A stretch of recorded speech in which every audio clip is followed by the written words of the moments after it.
Hello everyone, welcome back to my channel. तो last lecture में हमने सीरियल्स के मेजर पेस्ट्स को कवर किया था। In this particular lecture we will be discussing the major pests for pulses, ठीक है, जिसके अंदर भी स्पेसिफिकली हम रबी पल्सेस की बात कर रहे हैं। तो we are talking about gram, we are talking about pea and we are talking about lathyrus, ठीक है। अब इसमें सबसे पहला पेस्ट जो हम डिस्कस करने वाले हैं वो है पॉड बोरर। और पॉड बोरर एक्चुअली आपके पी का भी एक पेस्ट है एंड इसके साथ साथ ग्राम का भी एक पेस्ट है। तो क्या इन्हें हमें इंडिविजुअली पढ़ना चाहिए? देखो, द ओनली डिफरेंस इज, जो पॉड बोरर है वो तो पॉड बोरर ही रहने वाला है। The only difference is the nature of damage, क्योंकि प्लांट का अपना आर्किटेक्चर अलग अलग है, उसके वजह से, और उसका जो डैमेज करने का जो टाइमिंग है वो अलग अलग है, जिसकी वजह से हमें थोड़ा सा डिफरेंस इन दोनों प्लांट्स में पॉड बोरर के बिहेवियर में देखने को मिलता है। तो सबसे पहले शुरू करते हैं पॉड बोरर से, जो कि नाम आई थिंक सभी ने सुना होगा अभी तक। तो that is helicoverpa armigera. It is a most destructive pest, क्योंकि पॉलीफेगस होता है ये। तो अगर मैं बात करूं पॉड बोरर्स की, तो इन्हें कॉमनली हम ग्राम पॉड बोरर या कॉटन बोलवर्म या टोमेटो फ्रूट बोरर के नाम से भी जानते हैं। क्या नाम है इनका? हेलिकोवर्पा आर्मिगेरा, ठीक है। अब ये बिलोंग करते हैं लेपिडोप्टेरा, मॉथ है ये, और नॉक्टिडी फैमिली को बिलोंग करते हैं। नॉक्टिडी फैमिली का क्या फीचर है कि these are nocturnal in nature, यानी कि ये रात में काम करते हैं और दिन में जाकर के सॉइल में छुप जाते हैं या कहीं पे भी छुप जाते हैं, प्लांट के अंदर छुप जाते हैं, ठीक है। तो ये जैसे मैंने बताया, these are extremely polyphagous in nature. Pulses, cotton, tomato, maize, sugar cane, मतलब इसीलिए इकोनॉमिकली इतना ज्यादा डेंजरस है, क्योंकि बहुत हाईली पॉलीफेगस नेचर का ये होता है, ठीक है। अब अगर मैं बात करूं इसके डिस्ट्रीब्यूशन की, तो it is found throughout India, specifically in tropical subtropical regions. These thrive a lot. Okay, now let's talk about most importantly identification, क्योंकि जब मैंने बताया this is the most destructive pest, अगर मुझे field में दिख रहा है कि हाँ ये इंसेक्ट है, I should as an agriculturist be able to identify कि ये हेलिकोवर्पा आर्मिगेरा है, ठीक है। तो ये इसकी जो, अब देखो, क्योंकि ये लेपिडोप्टेरा फैमिली ऑर्डर में, नॉक्टिडी फैमिली में आता है, then this is a moth. लेकिन इसका जो डैमेजिंग स्टेज है वो होता है आपका लार्वल स्टेज। इतना हमारे लिए क्लियर है। तो हमें दोनों स्टेज की आइडेंटिफिकेशन आनी चाहिए। Adult stage basically medium size का मॉथ है, जिसमें 4 विंग्स में, इमेज में क्लियरली डिपिक्टेड है, 4 विंग्स में हमें वेवी मार्किंग्स देखने को मिल रही है। एंड जो हाइंड विंग्स हैं वो काइंड ऑफ पेल है, कलरलेस है, और हाइंड विंग्स के एंड में हमें डार्क कलर देखने को मिलता है। That is the identification of adult pod borer. लेकिन जो चीजें हमें आइडेंटिफाई एक्चुअली में करनी है, दैट इज द लार्वा, क्योंकि जो लार्वल स्टेज है वही द मोस्ट डिस्ट्रक्टिव स्टेज है। तो ग्रीनिश कलर का भी होता है, ब्राउन कलर का भी इनका लार्वल स्टेज होता है। एंड इनकी बॉडी में कैरेक्टरिस्टिक स्ट्राइप्स प्रेजेंट होती है, जो कि क्या होता है, ऐसे ऐसे लाइनिंग्स प्रेजेंट होती है, स्ट्राइप्स प्रेजेंट होती है, कैरेक्टरिस्टिक स्ट्राइप है इनकी बॉडी में। हेड कैप्सूल ज्यादा प्रोमिनेंट होता है। एंड मोस्ट इंपॉर्टेंट फीचर, जो कि अपीयरेंस बेसिस पे नहीं है, लेकिन इसके जो लार्वल स्टेज होता है वो कैनिबलिस्टिक होता है। अब कैनिबलिज्म का क्या मतलब होता है? जब सेम स्पीशीज के ऑर्गेनिज्म को एक स्पीशीज खाने लगे तो उसे हम कैनिबलिज्म कहते हैं। तो इनके केस में जो लार्वी होते हैं वो आपस में, एक पॉड बोरर के लार्वे आपस में एक दूसरे को खाने लगते हैं, देन दैट इज कैनिबलिज्म। तो ये इनका लार्वल स्टेज कैनिबलिस्टिक होता है। इसके अलावा क्या है, ग्रीनिश या ब्राउन कलर का हो सकता है, प्रोमिनेंट बॉडी में स्ट्राइप्स प्रेजेंट होते हैं, एंड साथ ही साथ में जो हेड कैप्सूल पोर्शन है वो प्रोमिनेंट देखने को मिलता है। अब जो बेसिक डिफरेंस है ग्राम में और पी में, वो आता है नेचर ऑफ डैमेज में। बहुत सारी चीजों की वजह से एक्चुअली में ये डिफरेंस हमको देखने को मिलता है, बट जो मोस्ट इंपॉर्टेंट चीज हमारे लिए समझने के लिए है, ग्राम में बेसिकली इसके जो अर्ली स्टेजेस होते हैं वो लीव्स और फ्लावर्स में फीड करते हैं। जो लेटर स्टेज होता है वो डायरेक्टली जाकर के पॉड में अफेक्ट करता है। तो there is a characteristic which you can see in pod borers in gram. जो कैरेक्टरिस्टिक फीचर क्या होता है कि अपना ये जो पूरा बॉडी होता है ना लार्वी, वो ना पॉड के बाहर रहता है उसका, बस जो हेड पोर्शन है वो पॉड के अंदर है। तो इससे क्या होता है, उसको बार बार अंदर बाहर करने की जरूरत नहीं है। उसने एक पॉड को डैमेज किया, मूव कर रहा है, नेक्स्ट पॉड को डैमेज कर रहा है, फिर मूव कर रहा है, नेक्स्ट पॉड को डैमेज कर रहा है। तो इसीलिए ये एक बार में बहुत सारे पॉड्स को डैमेज करता है। इसका जो विजिबल सिम्टम है किस तरीके से देखने को मिलता है, जैसे कि आपने देखा होगा ग्राम में क्या होता है कि एक छेद हो जाता है, जो सीड्स होते हैं, पॉड्स होते हैं, और बाहर ये एक्सक्रीटास का अपीयर होता है। तो ये इस तरीके से डैमेज कॉज करता है इन केस ऑफ ग्राम। लेकिन पी में इसका जो डैमेज है वो शुरू हो जाता है फ्लावरिंग से। ठीक है। ये पी में पॉड से ज्यादा फ्लावर्स में डैमेज कॉज करता है। ठीक है, सबसे पहले ये फ्लावर में डैमेज कॉज करना शुरू कर देता है, आफ्टर विच जो डेवलपिंग पॉड है, जो टेंडर पॉड है, उसमें ये मूव करता है। तो ज्यादा हमें फ्लावर फोकस्ड अगर डैमेज देखने को मिल रहा है तो वो किसके केस में देखने को मिल रहा है? पी के केस में देखने को मिल रहा है। Larvae feeds on flower and then goes into the tender and developing pods. ठीक है, ये बेसिक डिफरेंस है इन दोनों के बीच का। अब इसकी अगर हम लाइफ साइकिल देखेंगे तो देखो बहुत सिंपल है। फीमेल एग ले करेगी, क्रीमी व्हाइट कलर के इसके एग्स होते हैं जिसे ये लीव्स पे ले करेगी, जो कि 3 से 5 दिन में हैच हो जाएगा, जिसके बाद लार्वल स्टेज आती है जिसमें 5 से 6 इंस्टार्स होते हैं। तो जैसे मैंने बताया, ग्राम में अर्ली स्टेज में ये लीव्स और फ्लावर्स में फीड करेगा, लेटर स्टेजेस में पॉड्स में बोर करेगा। और पी में क्या करेगा? अर्ली स्टेजेस में ये फ्लावर को खाएगा, लेटर स्टेजेस में डेवलपिंग पॉड्स को अटैक करेगा। इसके बाद इसमें लार्वल स्टेज में कैनिबलिज्म देखने को मिलता है, एज आई ऑलरेडी मेंशन्ड। इसके बाद आती है प्यूपेशन, लार्वा के बाद प्यूपा, जो कि सॉइल में होती है। इसीलिए इसकी जो मैनेजमेंट है वो हम सॉइल फोकस्ड रखते हैं इसके केस में भी, क्योंकि जो इसका प्यूपा है वो तो सॉइल में देखने को मिल रहा है। तो अगर हमारा हमने सॉइल सैनिटेशन, फील्ड सैनिटेशन चीजों के ध्यान रखा तो हमें क्या देखने को मिल सकता है? बेटर इन्फेस्टेशन से हम बच सकते हैं। ठीक है, इसके बाद एडल्ट इमर्ज होता है और साइकिल जो है वो वापस से रिपीट होती है। तो मैनेजमेंट के लिए जैसे मैंने बताया कि अगर कल्चरल में हम सॉइल फोकस्ड मैनेजमेंट करते हैं, फील्ड सैनिटेशन करते हैं, डीप प्लोइंग करेंगे तो जो प्यूपा प्रेजेंट है सॉइल में वो डिस्ट्रॉय हो जाएगा। क्रॉप रोटेशन करना चाहिए ताकि पेस्ट साइकिल ब्रेक हो सके। इसके अलावा मैकेनिकली हैंड पिक किया जाता है लार्वा को। और बर्ड परचेज, ये एक बहुत इंटरेस्टिंग चीज होती है। फील्ड में ना एक टी शेप का बार बनाया जाता है जो कि एक्चुअली में बर्ड्स को अट्रैक्ट करने के लिए होता है कि बर्ड्स आके वहां पे बैठे, because birds are a very important natural predators in case of जैसे एग्रीकल्चरल क्रॉप्स है, तो उसमें बहुत सारे पेस्ट ऐसे होते हैं जिनको बर्ड्स खाती हैं। तो इसीलिए बर्ड पर्चर्स हमें लगाने चाहिए। बायोलॉजिकली हम न्यूक्लियो पॉलीहेड्रस वायरस का यूज कर सकते हैं, पैरासिटॉइड्स का यूज कर सकते हैं, लाइक एक पैरासिटॉइड ट्राइकोग्रामा।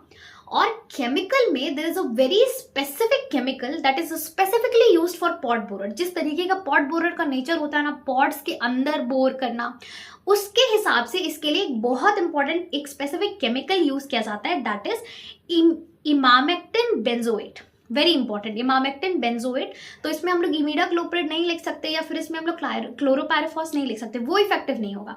इसके केस में हम लोग यूज करते हैं इमामेक्टिन बेंजोएट का। इसके साथ साथ एक और होता है आपका स्पाइनोसैड, वेरी इंपॉर्टेंट। अब स्पाइनोसैड क्या है? ये बहुत इंटरेस्टिंग आपका केमिकल है, क्योंकि ये ना ओवर स्टिम्युलेट कर देता है इंसेक्ट को। इतना ओवर स्टिम्युलेट कर देगा, इतना हाइपर एक्टिव बना देगा इंसेक्ट को कि वो खुद ही पागल होके, मतलब हाइपर एक्टिविटी के द्वारा वो मर जाते हैं। ठीक है, तो क्या होता है? स्पाइनोसैड होता है पॉड बोरर्स के लिए।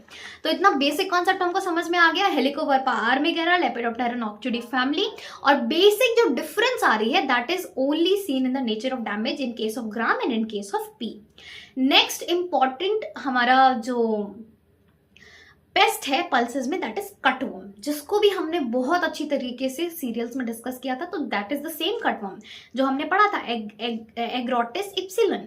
अब देखो इप्लिसन, तो जो एग्रोटिस इप्सिलन है, ये इप्सिलन वर्ड का क्या मतलब मैंने बताया था? Y shaped marking. तो वही कैरेक्टरिस्टिक वाई शेप्ड मार्किंग इसकी बॉडी में हमको देखने को मिलेगी। फैमिली में हम डिस्कस कर चुके हैं, लेपिडोप्टेरा नॉक्टिडी फैमिली, यानी कि नॉक्टर्नल है। इनके केस में होता क्या है ना, इनका जो एग है वो भी सॉइल में है, इनका जो लार्वल स्टेज है वो भी सॉइल में है, और इनका जो एडल्ट स्टेज है वो भी सॉइल में है। तो जो पूरा का पूरा इंटायर लाइफ साइकिल है वो सॉइल एसोसिएटेड है। That is why these are very harder to detect. जब तक हमें फील्ड में डैमेज नहीं दिखता है, हम इसे डिटेक्ट नहीं कर सकते कि ये हमें इंडिविजुअली विजिबल हो रहा है। ठीक है, तो इसमें बेसिकली क्या होता है कि ये रात में फीड करते हैं और दिन में क्या करते हैं? सॉइल में जाकर के छुप जाते हैं। तो रात में फीड करते हैं तो किस तरीके से फीड करते हैं? जैसे मैंने पिछले लेक्चर में बताया था, these have very strong mouth parts. इनके माउथ पार्ट्स एक्सट्रीमली स्ट्रॉन्ग होते हैं, because of which they are able to cut the plant from the base of the stem. जैसे कि पौधा ऐसा देख के लगता है कि कैंची से किसी ने काट दिया हो and it has fallen down like that. तो रात भर में you will see patchy dryness all over the field, and हम आइडेंटिफाई करना हमारे लिए ये चीज़ बहुत मुश्किल हो जाता है। तो इसकी मैनेजमेंट के लिए, क्योंकि ये कंप्लीटली सॉइल एसोसिएटेड होती है इसकी पूरी की पूरी लाइफ साइकिल, तो सॉइल बेस्ड मैनेजमेंट करते हैं हम, डीप प्लोइंग, फील्ड सैनिटेशन। इसके अलावा एक चीज़ और मैंने बताया था पिछले लेक्चर में, दैट इज कि इसके लिए कट वर्म्स के लिए स्पेसिफिकली पॉइजन बेट का यूज किया जाता है। ब्रांड, जैगरी और इंसेक्टिसाइड को मिलाकर के पॉइजन बेट बनाई जाती है। ठीक है, तो that is all you need to know about cutworms. पिछले लेक्चर में हम और चीजें भी डिस्कस कर चुके हैं, जैसे कि इसकी आइडेंटिफिकेशन, जब इसके larval stage greyish black colour का लार्वा होता है, जब उसको टच करो तो वो सी शेप में कर्ल हो जाता है। That is the most important characteristic feature of cutworm. इसके बाद another very very important pest that is in case of lathyrus has been seen, that is thrips. अब जब हमने ऑर्डर थाइज़नोप्टेरा डिस्कस किया था तो हमने थ्रिप्स के पूरे सिस्टम को अच्छी तरीके से डिस्कस किया था, जिसको हम यहाँ पे रिपीट करते हैं। तो थ्रिप्स जो होती हैं आपकी, इनका नाम होता है थ्रिप्स टबैकी, और ये थाइज़नोप्टेरा ऑर्डर के फैमिली थ्रिपिडी फैमिली में आते हैं। अब थाइज़नोप्टेरा जो ऑर्डर है ना, इसमें थाइज़नो वर्ड का मतलब होता है फ्रिंज्ड यानी feather like, and ptera is wings. तो जिस भी इंसेक्ट के फेदर लाइक विंग्स होते हैं वो थाइज़नोप्टेरा ऑर्डर के अंदर आते हैं, जिसके अंदर थ्रिप्स मेन इंसेक्ट पेस्ट होता है। ठीक है, तो यानी कि इसका मोस्ट इंपॉर्टेंट आईडी तो इसके नाम में ही है, दैट इज कि इसकी फ्रिंज्ड विंग्स। ठीक है, अब इसकी आइडेंटिफिकेशन की अगर मैं बात करूं तो इट इज एक्सट्रीमली टाइनी, बहुत छोटे होते हैं, 1 to 2 mm साइज के ये होते हैं। इसलिए identification is more about symptoms rather than obvious visibility, क्योंकि ऑब्वियस विजिबिलिटी इनकी है ही नहीं।